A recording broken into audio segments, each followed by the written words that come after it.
Hello, everyone. I'm Giulio Prisco, and for this episode of the Turing Church podcast, I'm with Derek again. Hello, Derek. How are you? Hi. Yeah, doing well. Good times and happy to be here. How are things in sunny Vietnam, or not so sunny, maybe? Yeah, a little bit gray skies these days because it's the monsoon season. But yeah, we're getting like a few days a week, some sunny days. So yeah, that's nice. I need to thank Derek because he is the one who alerted me of this fantastic TV series by Tencent Video of the three-body problem.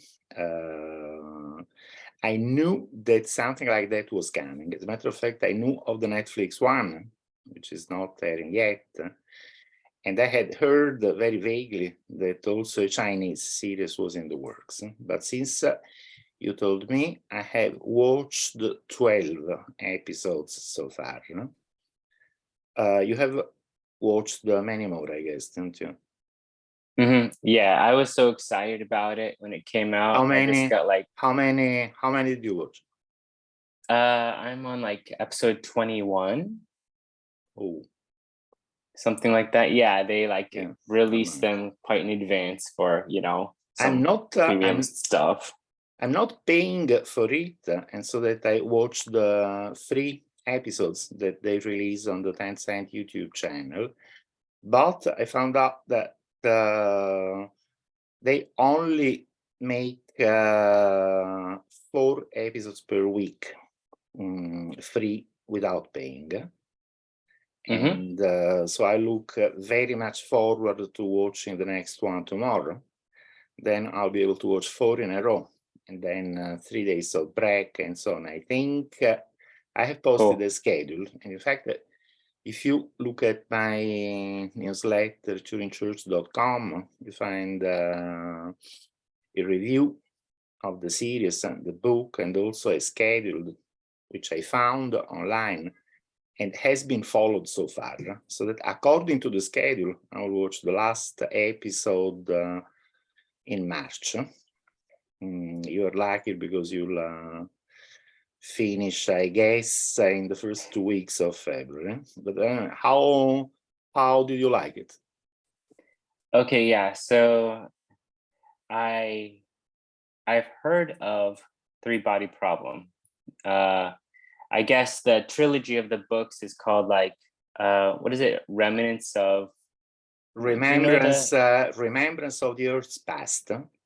Right. But the trilogy got a name only after the 3rd book was out. And I think everyone in China still calls it Three Body. And here in the West, we also call it Three Body.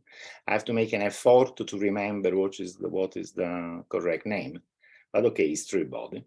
Now, the difference between the two shows is that this one, the Chinese one, is just called Three Body, and the Netflix one will be called Three Body Problem. Yeah, that's interesting. So I saw this came out. I was really surprised, oh wow, there's Chinese version. This is going to be awesome. So I just had to watch it right away. And so I watched probably till episode 8 or something like that. And then I had to pause and go read the book. Because I couldn't wait. I just had to know what all the mysteries were about. So I read the book and now I'm watching the series. So the book is really fantastic. I mean, the series is good. It's well done. The music is good. The translation is good. The subtitles work well. I mean, watching it, I had the impression of something very professionally done. But of course, I think the book is better. The book is a masterpiece. Yeah. A TV series of 30 episodes is not meant to be an artistic masterpiece. For that, I think you need a film like, the 2001, which to me is still the reference to which I compare every piece of science fiction that I read. That was a work of art, but I realized that writers like Cixin Liu would certainly write science fiction masterpieces like Three Body. And what is good is to see that Chinese filmmakers, I think they can, if they have to, they can convert these literary masterpieces to really impressive works of art. So I'm looking very much forward to all next Chinese science fiction that I can read or watch. Mm-hmm. Yeah, I read your article on Turing Church, and isn't there another book written by another author that is after this trilogy or in the same universe? Yes. It's called Redemption of Time by a writer called Bao Shu. It's good. I mean, it's not the same kind of good as the trilogy, but it's pretty good. I like very much the introduction where the author, gave the feeling of this excitement that was going on in the Chinese science fiction fan community about the trilogy. It seems, it seems that really everyone was reading it up to a massively enthusiastic level that just don't happen in the West for science fiction works today. Everyone was discussing it in online forum and writing fan fiction. The thing is that if this is a really massive phenomenon, and if, as it seems likely to happen, China will play a dominant part in the rest of this century for science and technology development and space expansion, well, then I think the milieu of science fiction fans in China is very fertile for that. I mean, so many young kids will read these books and watch these shows and decide to become scientists and engineers to play a role in that. That's something I think we have kind of lost here in the West. We had it in the 60s. We had it in the golden age of science fiction. But it seems that Chinese have it now. Cixin Liu says that in an essay published in an anthology of Chinese science fiction, that these days Chinese science fiction is living a moment that can be compared to the golden age of science fiction of Arthur C. Clarke and Isaac Asimov, Van Vogt, Hein Lane, other classic science fiction writer. And I think this is very important, since I believe that culture lays downstream of things that happen in science, in technology, but also in economy, social studies, and space expansion. I think I was already thinking that, but now I'm very much confirmed in my idea that China is a place to watch. Yeah, definitely. I have some ideas about that, but I'd like to, if it's okay, jump into the book or the series. So let's see, I took some notes, and maybe if it's okay, you could give some brief introduction about the story of Three Body. Do you want to give it, or shall I? I think maybe you could do a better job at that. Right. So the book starts with scenes in 50 years ago in the Cultural Revolution of China. I believe these initial scenes were removed from the Chinese version of the book because they are very heavy in some places. They show violence of the red in the beginning guards of the book. yes. So it so happens that one of the main character, who is a girl, she must be like 20 years old, something like that, is very much psychologically destroyed because her father, who is a physicist, is killed by the Red Guards. And we see many things happening to these girls. And at the end, at the end of the beginning, she is moved to a work camp in rural China. I even want to look exactly where in China she was sent. And that would be in the northeastern corner of China, close to North Korea. It's a mountain region.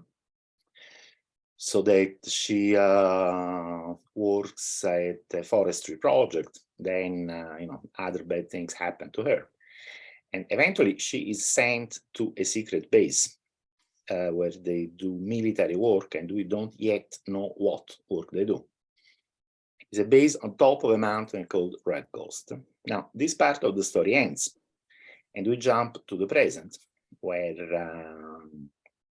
a scientist is called to participate in a secret defense project. We found out gradually that the thing that is happening is that scientists all over the world are losing faith and losing belief in science because scientific experiment produce unexpected and unexplainable results. And at the end, some of the scientists kill themselves for that, including a young woman with whom the person who is now the main character falls in love. She kills herself. He starts working in this project in collaboration with the person who is my favorite character in the book, who is the noir policeman Shi Yang. I don't know if I pronounce it well. He's a really delicious character. So things happen, the book is really sprawling. Of course, I cannot condensate all that in a few minutes. And even in the 30 episodes of the series, there is no room to tell more than 10% of what happens in the book.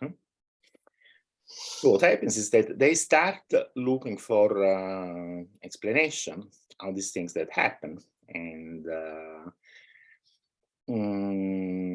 they find that many people related to these mysterious things that are happening are playing an advanced virtual reality computer game called Three Body.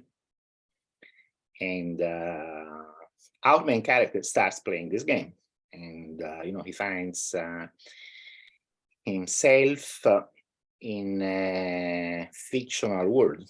Think of World of Warcraft.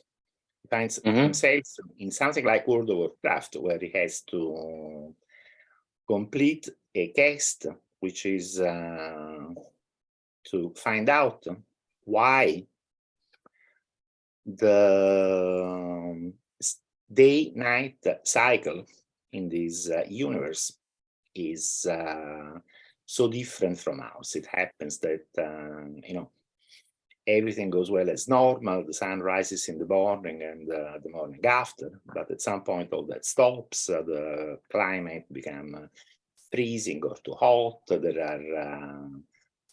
are many suns in the sky, and eventually the civilization on this fictional planet is always destroyed and has to start all over again. So at some point we understand that the problem of this place that we still think of as fictional is that they live in a solar system with 3 suns, and they have to fight against the chaotic dynamics of a 3-body system. is actually even more complicated. It's a 4-body system because there are 3 suns and 1 planet. Now, if you are into mathematics, like one of the secondary characters is, you know that this is a problem that doesn't always have a solution. I mean, sometimes the orbits are chaotic, and that's just it. There is no way to predict what will happen in the future. And so this is the problem of this civilization. Here we are more or less at half the book. Now, the military and police operation uncovers the plot against the science. And at some point, many of the bad guys are put in prison. And now the story restarts in the Red Coast base, where this Chinese girl was sent in the Cultural Revolution. In the meantime, this girl has become an astrophysicist. And she's actually the mother of one of the young scientists who committed suicide. So that from her, we learn that the Red Coast base was actually a military project meant to establish communication with the extraterrestrial civilization. And at some point, she receives a message from Alpha Centauri, which is a 3-star system.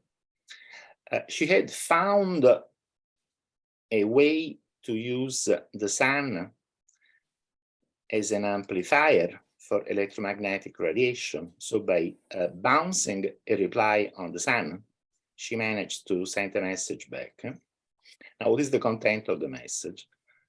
No, I was wrong. At this point, is still just a message to establish contact. Then, when the Cultural Revolution is subsidizing and she's almost free, things are becoming normal again in China, she meets a character who is very much upset for things related to climate change and environmental destruction, and has lost faith in the ability of humanity to manage the Earth. So that at some point, this guy inherits from his father and becomes a billionaire. Our girl tells him that she received a message from Alpha Centauri, and at some point in the exchange, she had been warned not to reply, because replying would give up the location of the Earth. You know, if you just know the direction from which a signal is coming, you cannot say where it originated, because there are so many stars in the line of sight. But if you do reply, then they understand where the message came from, because there are 4 light years between the Sun and Alpha Centauri. So if the message came back after 8 years, yes, that means it was sent from the solar system. So that they award her not to reply, but she does reply, because she thinks, okay, we are doing a very bad job here on this planet, so it's better you come and take over. Of course, this billionaire guy very much agrees, and he has the means to build another receiver and transmitter on a boat and establish contact. And so this organization that wants to destroy human science to prepare the way for the takeover of the 3 Solarians, this organization is born. is born. Now, did you finish the book? Can I Yes. give spoilers? Yeah, yeah. Spoilers are cool. Go ahead. Okay, so we find out that at that point in their cycle of destruction of a civilization and arrival of the next one, the three Solarians have become much more scientifically advanced than us. And they have the technology to build a supercomputer within a proton, an elementary particle, which is a real artificial intelligent supercomputer. This artificial intelligent supercomputer, based on an elementary particle that follows quantum mechanics, can use quantum entanglement to communicate information faster than light. And these only two intelligent protons that have been sent to Earth are able to interfere with the results that come back from scientific experiments to make scientists lose faith in science, and so doing blocking the advancement of science, because these bad guys are afraid that in the centuries that they will take to send the fleet to Earth, they are afraid that human science could advance too fast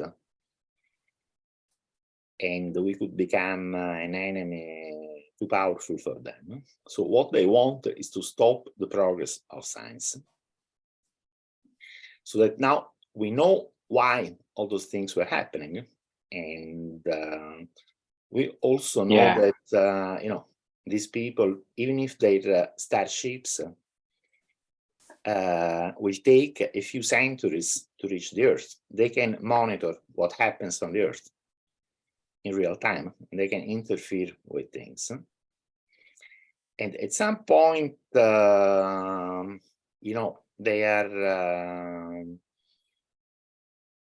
send a message to all the people involved saying that we are like bugs compared to them, of course. And it seems that there is not really much that we can do, but in the last scene, which is a very nice one, this policeman, Shikyang, takes some of the other people in a field far from the city, where there is an infestation of locusts, I believe. And he say, look, these are bugs, but these bugs are very powerful, and we are not actually able to do anything against these bugs. So the idea is that,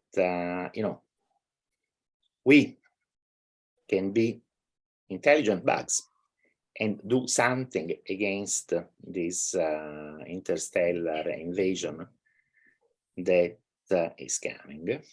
And what happens, I'm not going to tell you, because you really need to read the second book. Yeah.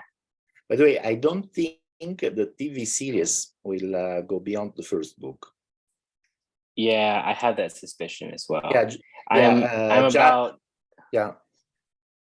I read part 1 of Dark Forest, so I'm getting into it. But yeah, I was thinking it might be hard to do like season 2 of that. It would be a technical challenge. I have to use special effects, but they can do special effects. I guess I guess this series will stop at the end of the first book. Just the first book, yeah. Maybe in 1 or 2 years we'll have the second one. And then another one, and that's going to be fantastic. I'm going to, when I have finished watching this one, I will be waiting for the next one, and then for the next one. That's really great science fiction. And, I believe what the world needs now at this moment is great science fiction, something that really inspired the people to think big. inspire especially the young to think big, to do big things, to study science so they can be part of it. I think is important. I'd like to see it happening in the West as well. But, if the choice is China or nothing, I'm very much in Right. favor. Yeah, I'm very much for it. Yeah, definitely. Yeah, you definitely kind of gave a summary of the story of the book and the series like very well. And so Whoever is listening, you must really read the book. It's one of the masterpieces of today's science fiction. Yeah, it's. I felt it was very like simple and straightforward in the storytelling, but also the kind of conversations about physics and the complexity around that for me was very engaging. And so, yeah, that was great. And the physics is good. I mean, there are very wild speculations and extrapolations, of course. But the author, he's an engineer, and I think he has done a lot of reading in today's physics. There are speculations and extrapolations, but good ones. Now, if you're reading the second book, I'm not going to give spoilers, but he imagines one technology for interstellar propulsion at light speed that is very much like things that are being studied by theoretical physicists right now. Cool. Yeah. So, okay. So I took some notes and let's see, just one moment. Okay. So Yang Dong is the daughter of like Ye Wenji, like one of the main characters in the beginning. And in her kind of suicide note, she says that like physics doesn't exist. And this is one of the kind of powerful thoughts in the book. And so the main character, his name is Wang Miao, or yeah, something like that. He works in nanotech. And he gets kind of like recruited by the task force who's investigating all these like strange deaths of all these scientists like around the world. And so he goes to Yang Dong's like boyfriend or fiance. His name is like Ding Yi. And he's at home and he's maybe a little bit drunk or hungover or something like that. And they start playing a game of billiards, a pool. And so Dingy uses like this kind of comparison between playing billiards and pool. They start playing kind of pool and they move the pool table around his apartment. And it's his way of trying to explain this idea of that physics doesn't exist. Like you shot the ball so many times that it did the same thing, even though we moved the pool table all around the room. But what if it had different results each time? So what do you think about this idea in the story, this kind of very troubling, disturbing idea that a lot of the scientists were experiencing that physics maybe doesn't exist or wasn't what they thought it was? And also this kind of maybe part in the book about the pool table and the billiards and using it as an example or metaphor or something, comparison. Yeah, it's a nice metaphor, because of course, if you cannot predict what will happen on the pool table, then there is no point in playing pool. And also, if what happened depends on the orientation of the pool or the position in the room and all that, then again, it will we would not understand physics well enough to play pool, and which is a basic application of everyday physics. And so that Yang Dong says that physics does not exist. Now, and I say I wouldn't have had the same reaction in their place. I would have thought just that here there is something that we don't understand, and we must find a way to understand it. That would be a position very close to that suggested by the policeman, who says that, if something is too weird, that means that is something behind that with a malicious intent. Thing is that there are many things that we do not understand now. Perhaps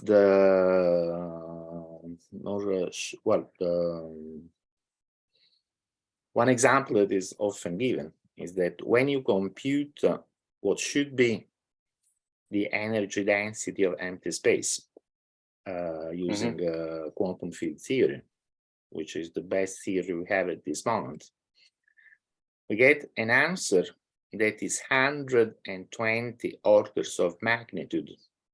That would be one followed by 120 zeros, different from its measured value. So yes, there are definitely things that we do not understand. There are things that we are not even beginning to understand. And the basic feature of quantum physics, which is more than 100 years old, are still as weird and mysterious as they appeared at the beginning of the last century. But our reaction is not to say physics doesn't exist.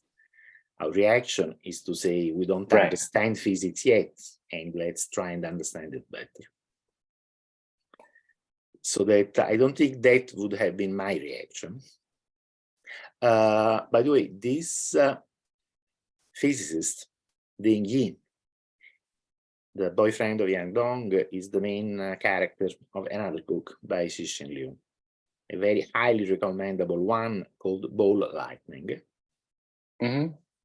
It's a very nice one. It's much shorter than the trilogy, but it's a good book.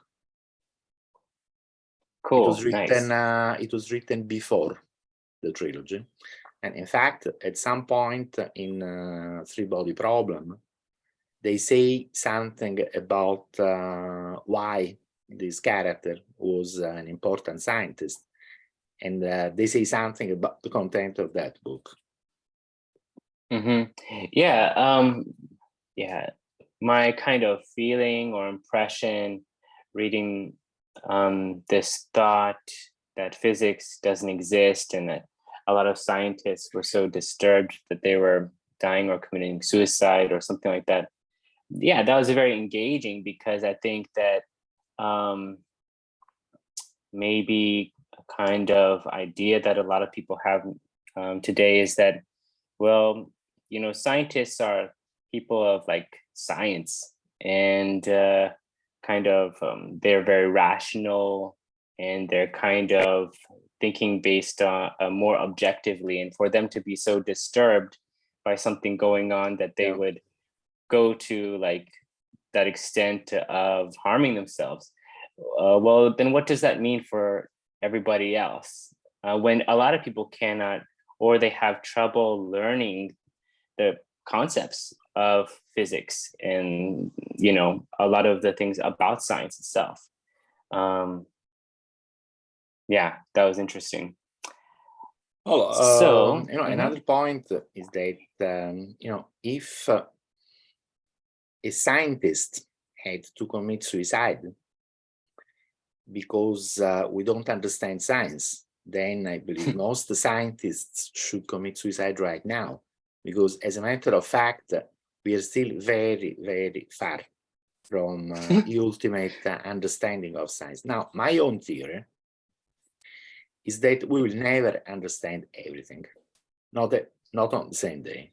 And think of something as simple as counting. You count 1, 2, 3, and so on. You can count up to any number you want.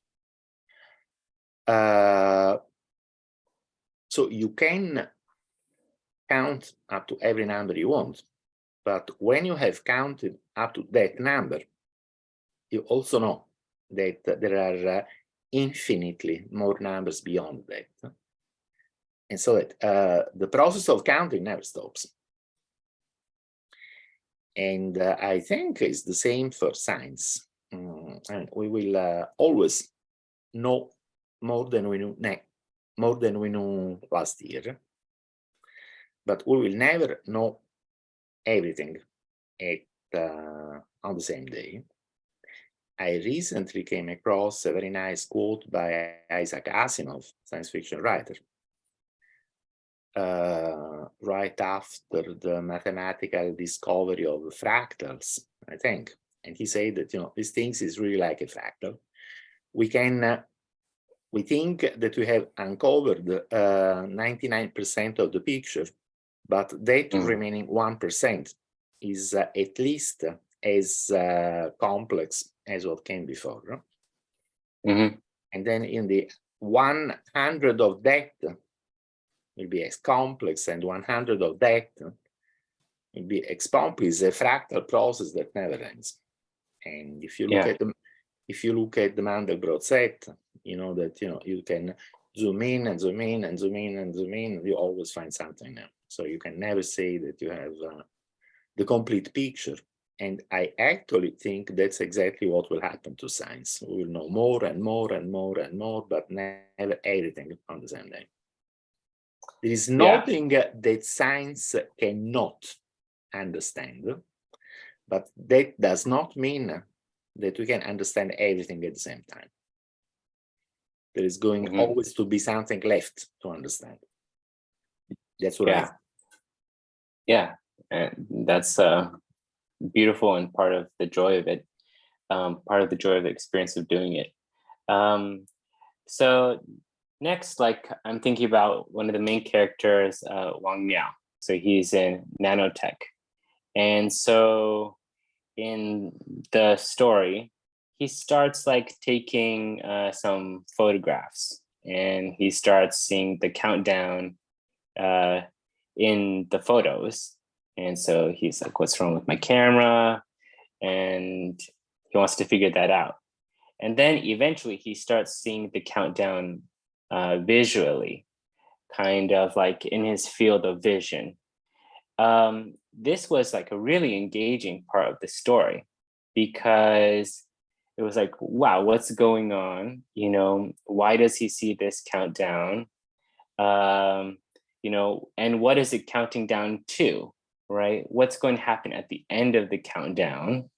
Is it going to be the destruction of the world, or are aliens coming, or what is going to happen? And so I thought this was very interesting and unsettling, because usually if people say they are, seeing something that others cannot see, they're labeled as having some kind of, I don't know, delusions or something like that. But we think that if he was seeing this countdown, then wow, maybe some of the other scientists were seeing it as well, and other people are seeing it as well. So what does that mean?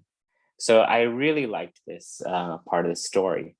Do you have any thoughts about, I don't know, something about this? Well, first, there is a scientific explanation for the countdown. In fact, as we learn in the last part of the book, and I guess of the show as well, is all the doing of these intelligent protons that the aliens have sent to Earth. They superimpose visual signals on the film in his camera and his eyes. At some point, they even simulate a flickering of the cosmic microwave background radiation. So that there is a perfectly good scientific explanation. And at the end of the book, we know what the explanation Right. is. Now, as you say, yes, there are some people who say that they hear and they see things that other people do not see. And we usually impute this to mental delusion. But I think an essentially believable story like Three Body should open our mind to the possibility that, perhaps it's not delusion, or perhaps it's not only delusion. Perhaps there are people who are able to perceive things that most other people cannot perceive. And I'm totally open to that possibility. And I think it will eventually have a scientific explanation. Remember, every specific thing will eventually find a scientific explanation, I think. But this does not mean that we are anywhere close to understanding the explanation now. You see what I mean? Yeah. So, I agree with that. All these people who hear voices and see things and see ghosts and communicate with the dead and all that, I do think that 99% of that is delusion indeed. But I also believe that studying the other 1%, one day, sooner or later, perhaps more later than sooner, we will find things that will revolutionize our understanding of the universe. I'm very much in favor of what they call paranormal research.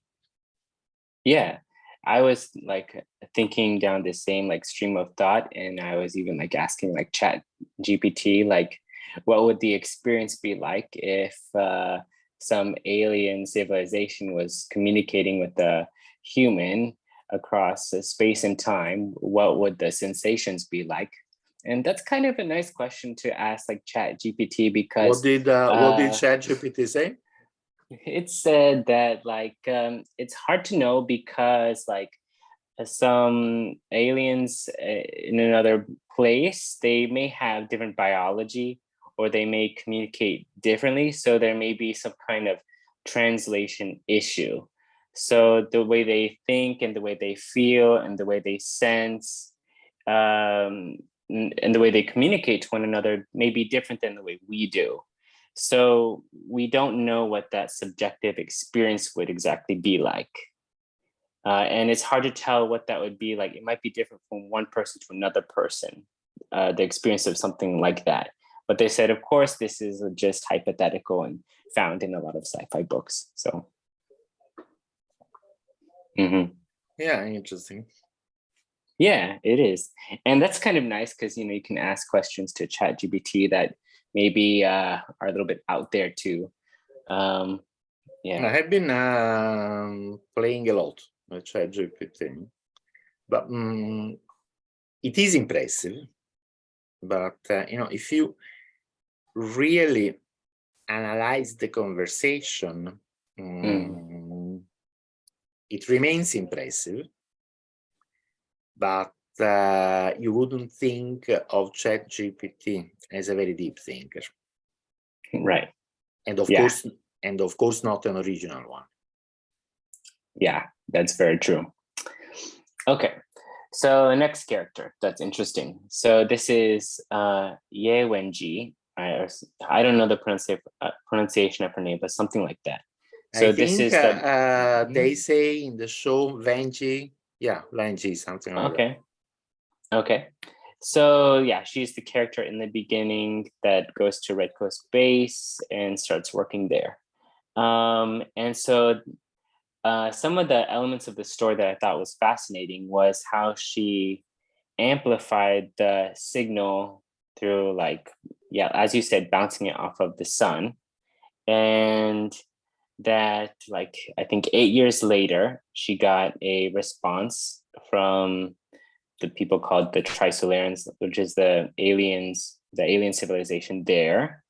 And that the person who responded to her first, said like, I'm a pacifist. It's great that I received the message, but like, don't communicate with us like anymore, because like they're gonna come to you and like maybe do some bad stuff, right? Invade Earth or something like that. But then she just like immediately, right, just like transmit the signal like, okay, like humans are pretty much like on a path that's going to destroy the earth. There's a lot of political turmoil going on.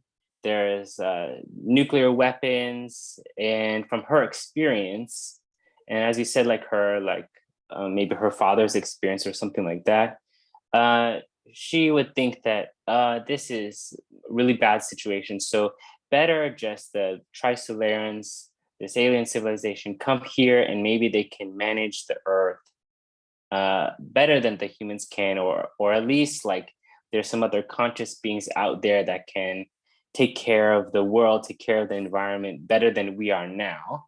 So this was a very interesting kind of like criticism of like humanity, or some thoughts about humanity. And it was very engaging that just like one person in the story made such a huge decision for all of humanity by replying to that message. So what are your thoughts about this character, her actions, and some of those ideas? Well, even she's probably my second favorite. Oh, I love her. She's character great. in the movie. The thing is that what I want to say reminds me of something that someone said in one of the Batman movies, which is very deep, which is that some people, they just want to watch the world burn. Yeah. And that's exactly the case of Avenger. It's not my case, of course, but I can understand that, some people are so unhappy, either for things that happened directly to them, or for just what they see happening in the world, that at some point they think that any change is good. I mean, anything better than Right. this. And so that, for her, even knowing that something bad can result from the interaction between humans and Trisolarans, she knows it because she has received a warning. Mm-hmm. This alien, he tells her, just shut up, don't reply, because otherwise our civilization will come and invade the earth and destroy your civilization. I mean, you get to a point where everything is better than what you have now. And since that can happen to everyone, and don't forget that Ye Wenji is a very nice person. Mm-hmm. Basically, then Yeah. She's great. This can happen to everyone, and one of the things that the story reminds you of is that depending on the circumstances, everyone can be in a position to do something that is extremely destructive for everything else. Everyone can destroy the world. Yeah. That's more and more actual today with all this technical progress in, for example, bioengineering, genetics, nanotech that will come, artificial intelligence, all that. So, since everyone can find themselves in a situation when they can do a lot of damage, Mm-hmm. and since unhappy people, sometimes what they want to do is damage, that I think just means that we should find ways to make many people, to make people less unhappy. Because if EFNG had not been so severely traumatized Right. by what happened to her, perhaps she would have made another decision then.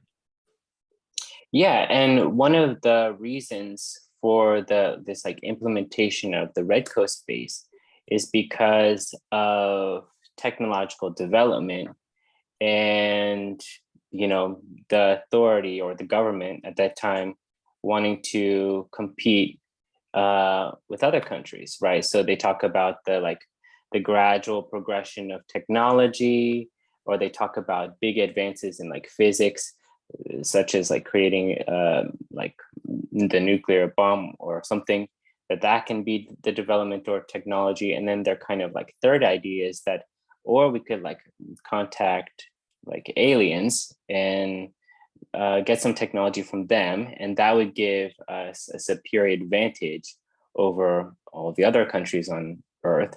So that is one of their kind of, agendas for even having this kind of program there.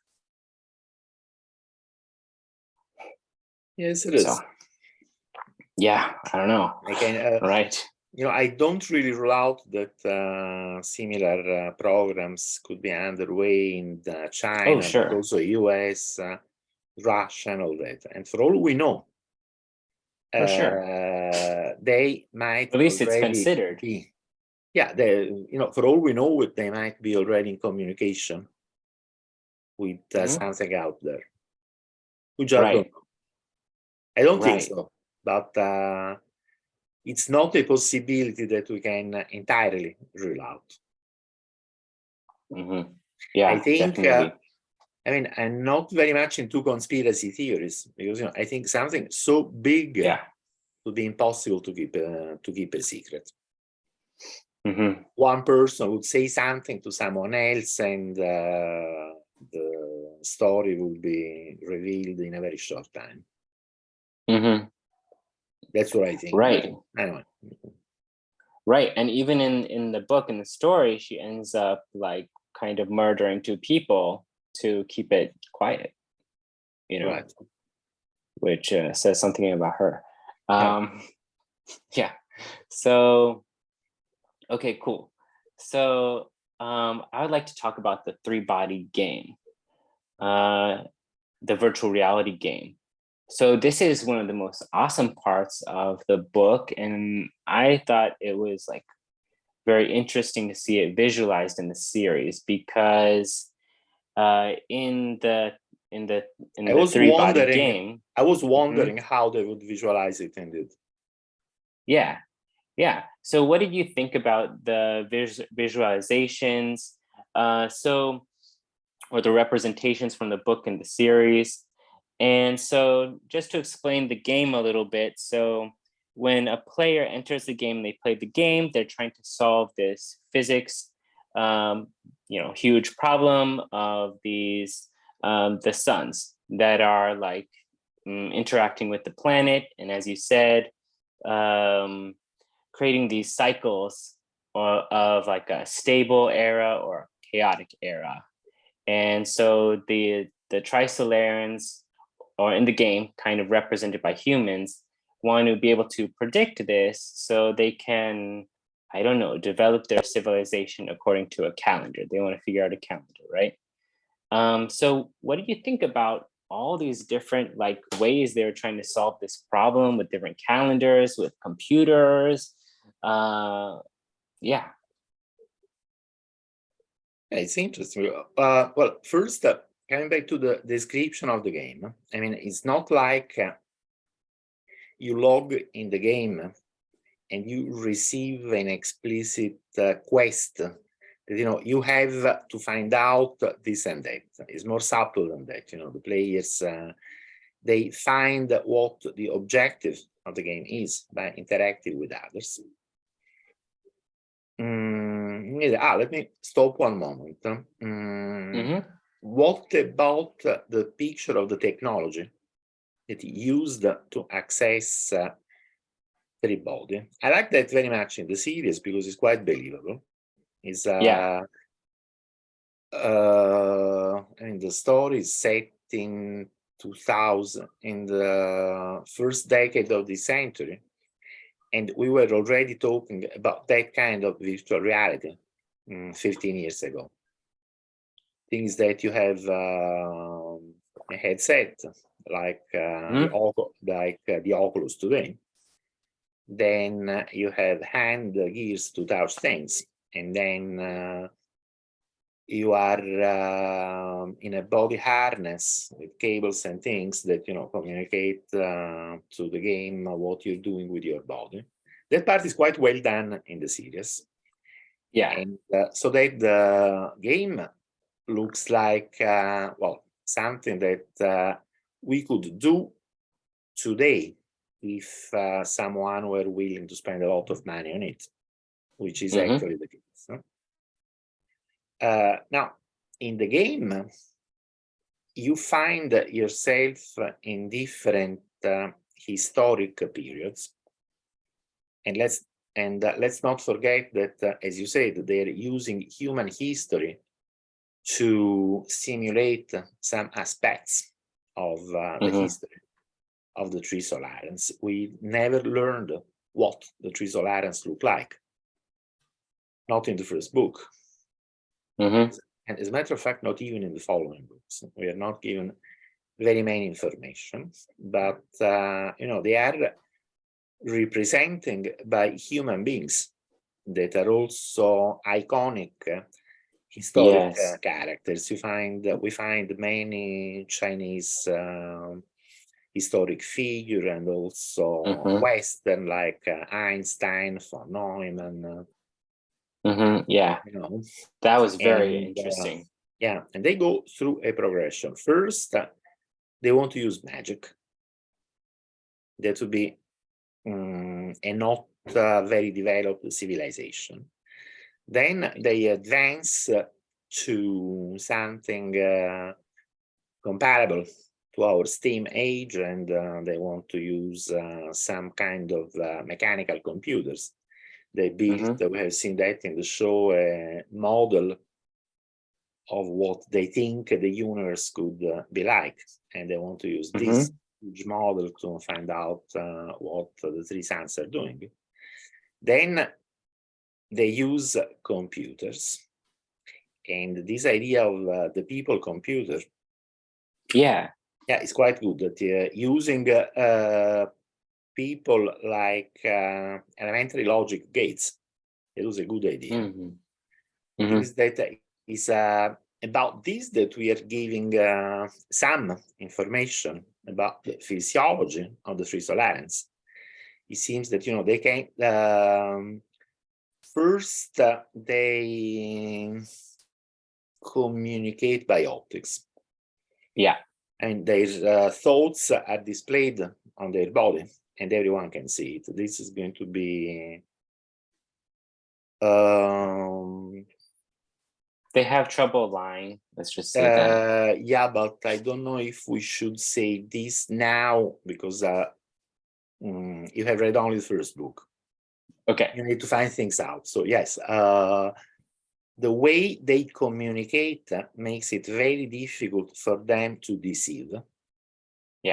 But that would be too much spoilers for the canon books. But they can communicate at a speed much faster than ours, and that is what enables the people computer.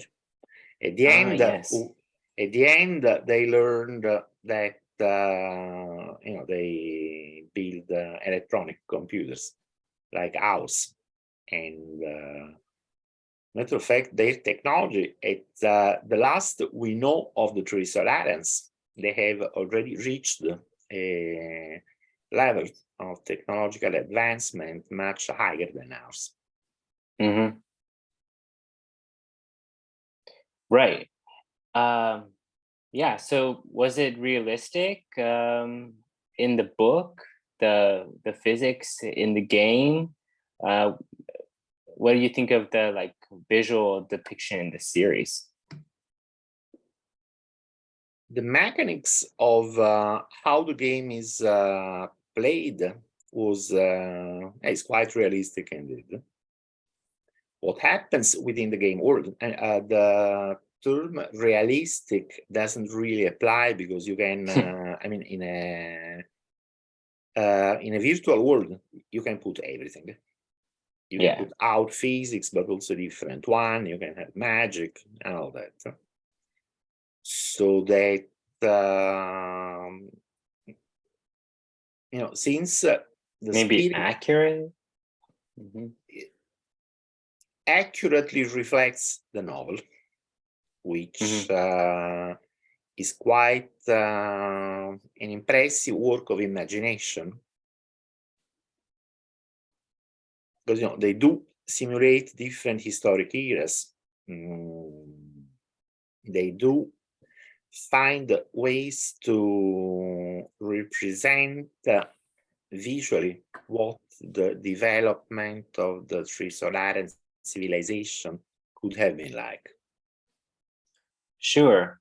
Yeah, and this is really interesting to think about, because, you know, if we think about, you know, history over the past like 10,000, 11,000 years, yeah, we don't know too much before that about, you know, human civilization. But, you know, it seems this kind of the idea of a stable era where, you know, like civilization has a chance to develop, you know, because of the environment is you know, consistent. This is an interesting idea, and we see that throughout history. And then also a chaotic era where, you know, in the game, like there's like, it's either very hot or very cold, and they have to dehydrate and they can't develop civilization during this time because their like planet and world is being destroyed. And we also see in like human civilization, you know, things like maybe some like, I don't know, some kind of meteors or asteroids or something hitting the earth and wiping out different species, or different maybe catastrophic events that led to you know, the destruction of certain human civilizations around the earth. So I thought this was like just very interesting to think about. Definitely. But in fact, let's go back to what happens in the game, because I had forgotten to mention one the very important last point, which is related to the mathematics of three-body problems in physics. So they want to be able to predict the movement of the three suns. First with magic, then with mechanical models, then with people computers, then with electronic computers. But at some point, they understand what we understand now, that a three-body system is a very strongly chaotic system that doesn't really have a finite solution. What does that mean? It means that's a general definition of a chaotic system is that something that is so strongly dependent on small variations in initial conditions that an arbitrarily small change in initial condition can and does create a very big change. And it means that no matter how precisely we know that, you know, at this moment in time, this planet was, this body was here and this other body was there, no matter how precisely we know that, there is always the possibility that all of a sudden things start to evolve in a completely different way than from our predictions. That's really the definition of a chaotic system, and there is nothing to do. Of course, we cannot know anything with infinite precisions. Right, if the initial condition is a real number, if we know the first billion digits of this number, we still don't know the digits after that. And that Yes. can make all the difference in the world. So that is, they like to say that chaos is deterministic. They like to speak of deterministic chaos. And yes, it is deterministic in one sense of the word, but it is not deterministic in the sense that every unexpected things can happen all of a sudden that we are not able to predict in advance. That's what happened. Like in the book, they talk about the turkey and the farmer. Right. This is not exactly the same metaphor, but is also applicable in the sense that, the turkeys, they observe a regularity, that this guy comes and feeds them every day at that time of the day. But, for all they know, the regularity does not have to go on forever. And in fact, one day the farmer comes and kills all the turkeys.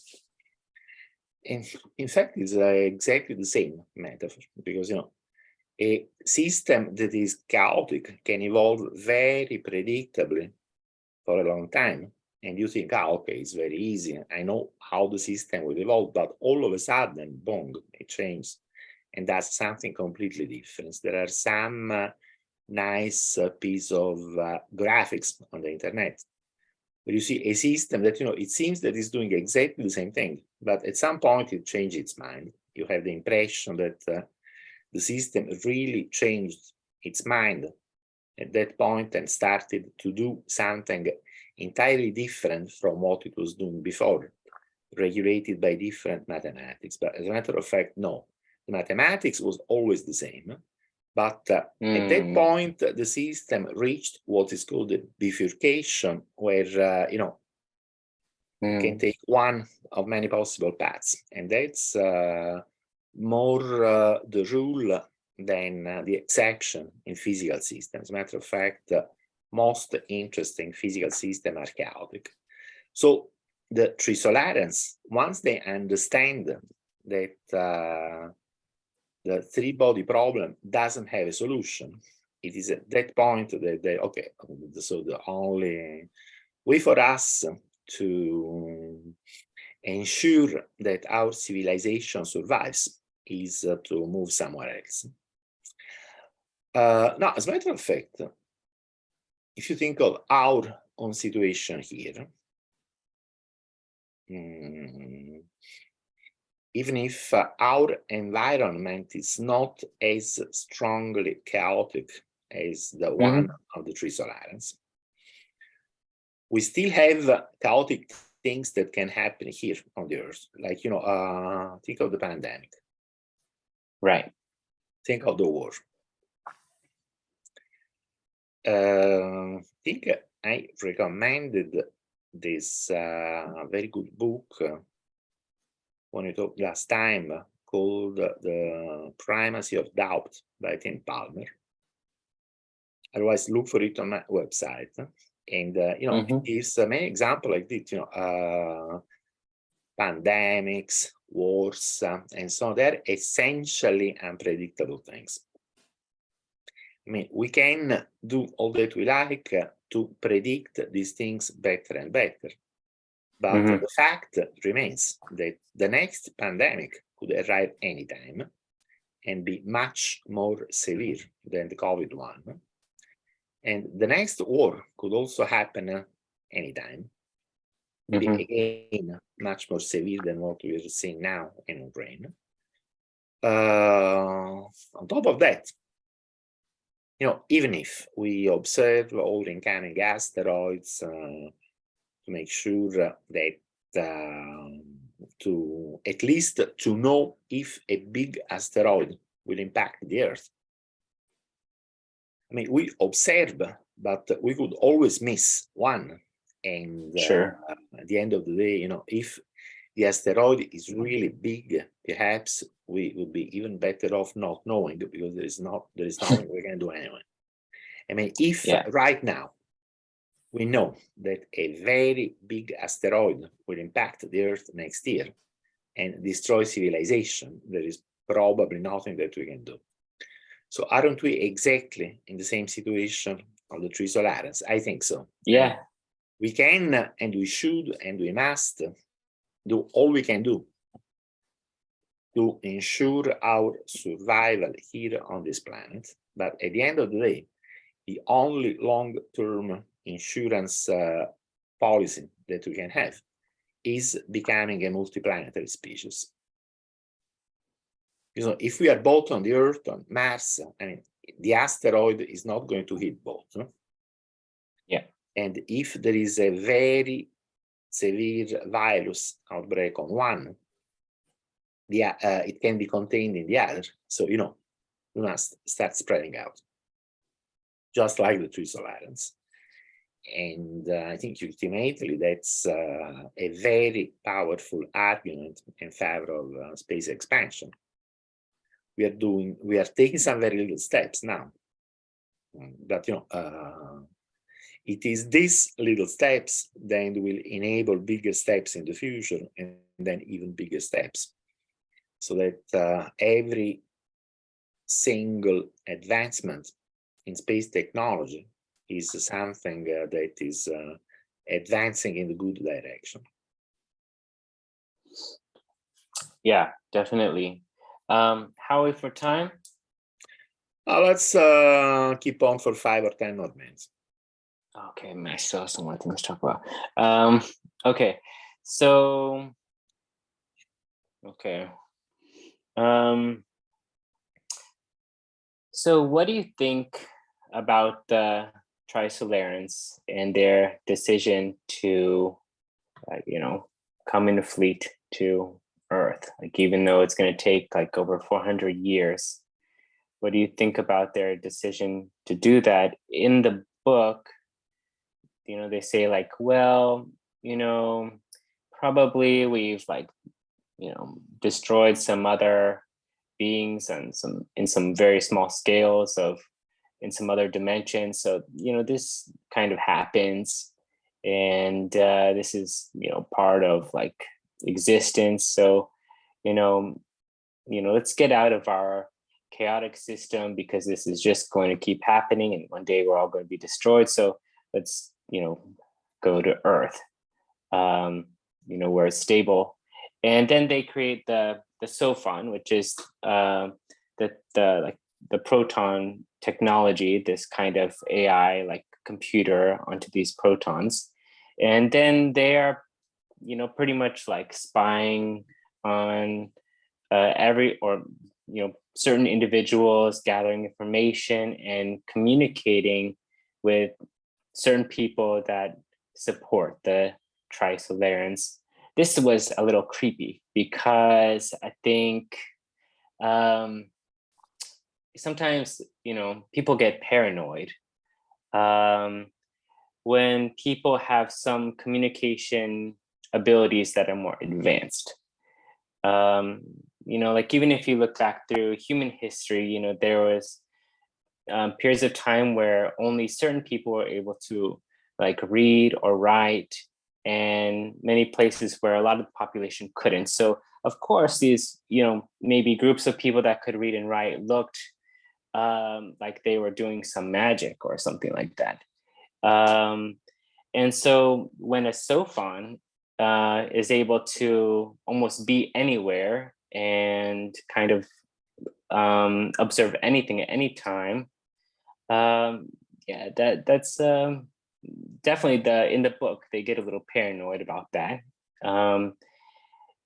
Yeah, except it cannot read thoughts.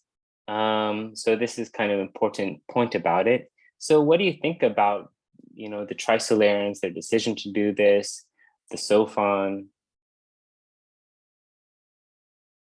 Well, you know, first, let's stay on the technical side first. First, it's very important that at least in the first book, the SOFONs are only 2. So that, you know, that they can see a lot, but they cannot see everything. Because, in fact, otherwise, you know, and they target Wang Miao. Yes. You know, one thing that I asked myself is, why don't the SOFONs know how the humans intend to capture the boat of Mike Evans. And why don't they just know and alert the people on the boat? Because cell phone technology could do all that easily. They just make a text message flicker on the AI. And the answer I gave myself is that, they didn't happen to be listening to that specific conversation, even if this answer is not very strong, because that was, really what they were supposed to be watching. So I think that was an oversight.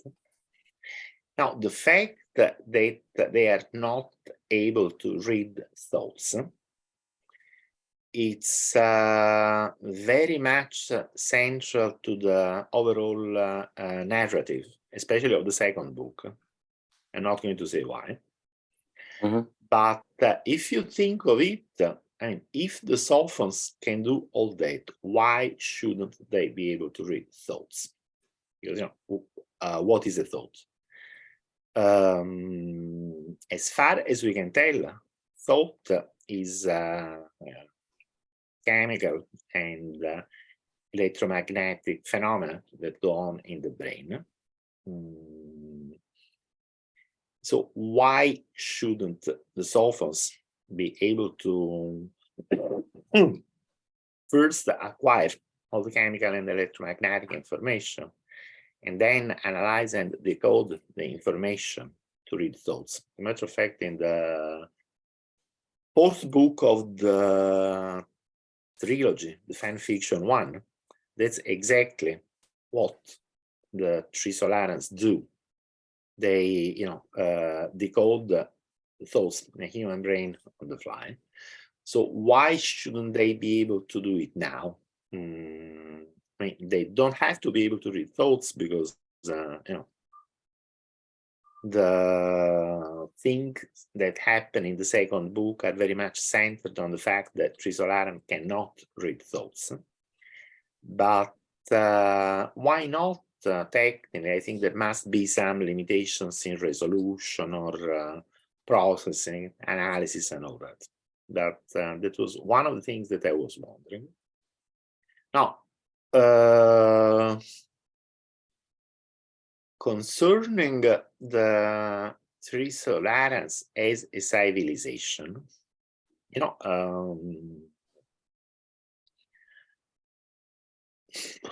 they are the bad guy in the story.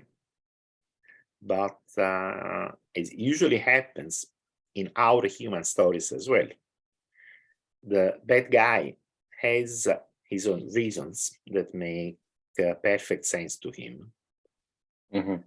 Their society is very much authoritarian, very much militarized, and all that. It's a very bad society. But at some point, one of their politicians say, well, look, we have tried other things. We have tried democracy, we have tried the enlightened society and all that, but we have found out experimentally that this kind of social organization is the only one that lets us survive our extreme environment. And that is a good point from their point of view. Then, they want to come here, wiping an entire civilization, which is ours. And that, again, from their own point of view, if it's the only thing that they can do, it's very difficult to consider that as morally wrong. If that's the only thing that you can do to stay alive, then it is the only thing that you can do to stay alive. Now, of course, in the same situation, I like to think that we would study all other thinkable options first. Maybe they could establish themselves on another planet in the solar system and terraform the planet. Maybe they could ask for our help to do that. So I think we would go over all these other options first. before taking an extreme actions like wiping out another civilization. Now, if there are no other thinkable options, then we are in the dark forest scenario of the second book. Yeah. With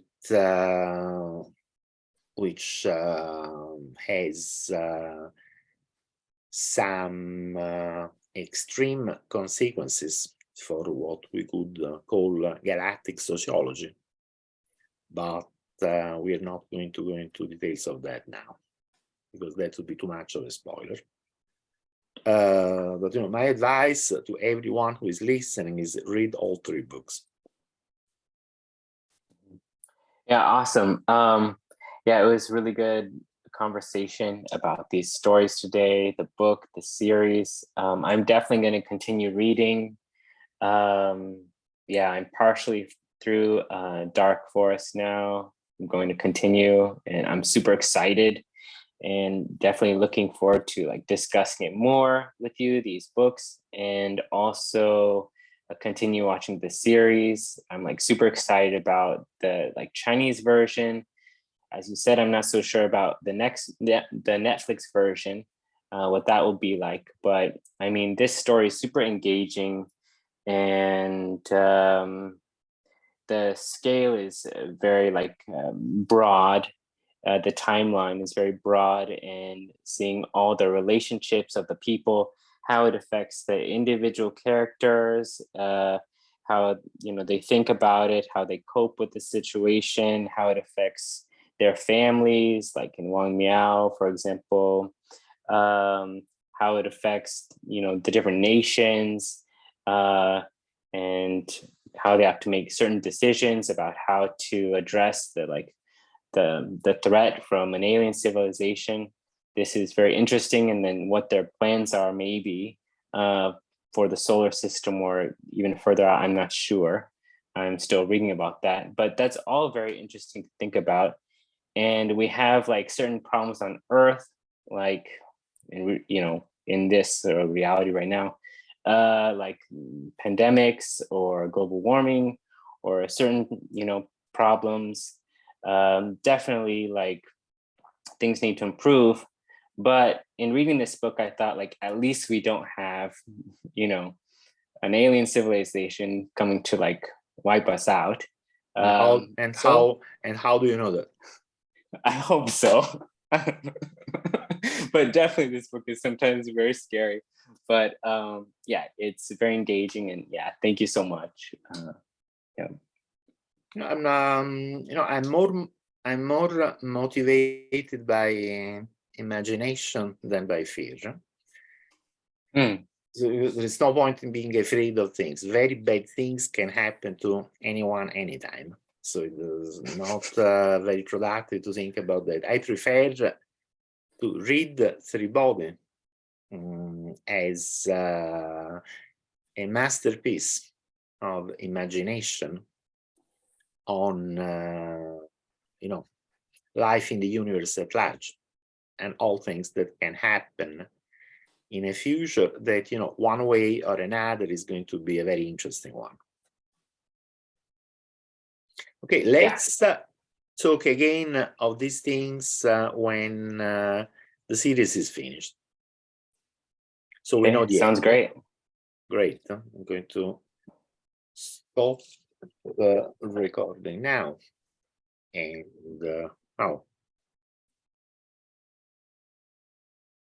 thank you very much for joining me. Yeah, thank you.